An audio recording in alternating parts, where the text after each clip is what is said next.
Vasanthavaikunth does not come under any tradition. Her presence is filled with positive energy.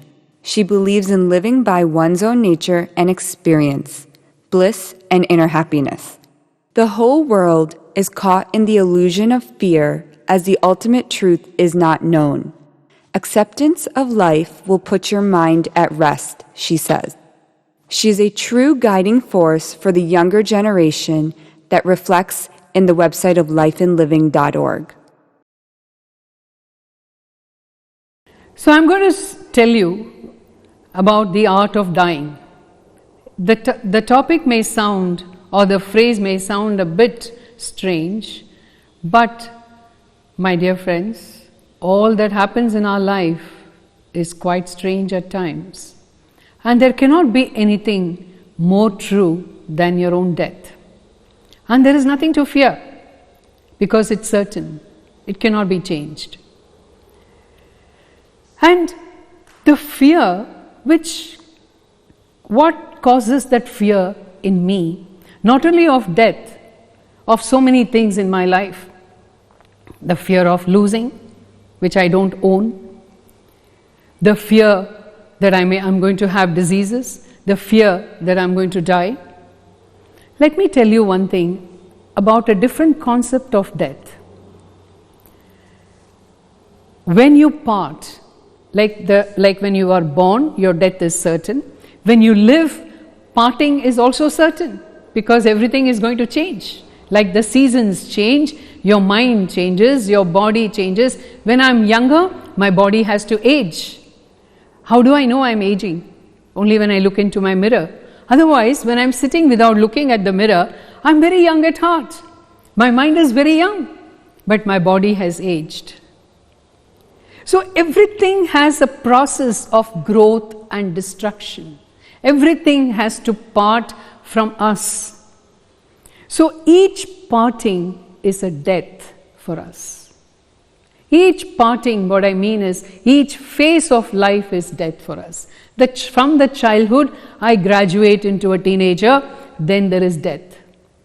From the teenager, I become an adult, there is a death of my teenager. And from the adulthood, I go into old age, that is the death for my adulthood life. And when I retire, again, there is a death of my career. And then finally, the real death happens to me, where I have to part from this world. So, the art of dying is such that how do I prepare myself? That doesn't mean that each day I'm thinking of, oh, when am I going to die? What is going to happen to me? That is not the kind of fear, or that is not the question you should be asking yourself. But the art of dying is beautiful and so peaceful. You know why? You don't have those exhaustions of living your life anymore. You are going to be very peaceful. You are going to leave this body in total peace. Just like you left your phases of life, you are going to leave this world one day. And the art is, when I talk about the art, it's not what is here. What is going to come with me? What am I going to take when I go from here, from this world? I'm not going to take my body. Everybody knows the body has to perish. I'm not going to take my memories. Yes, the memories are going to come as a floppy, as a memory stick with your consciousness, but not with your mind.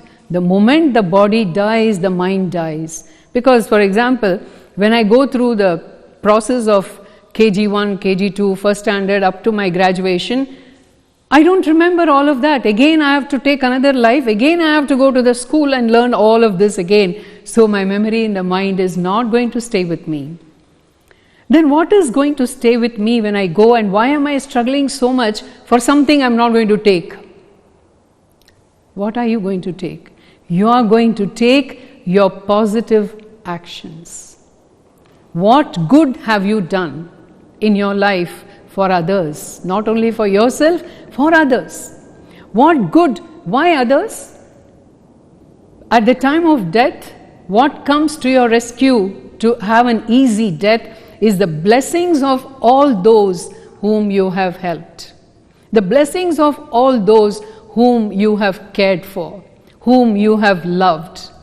They are going to bless you for a peaceful parting from this world. So the art of dying is even more important than the art of living.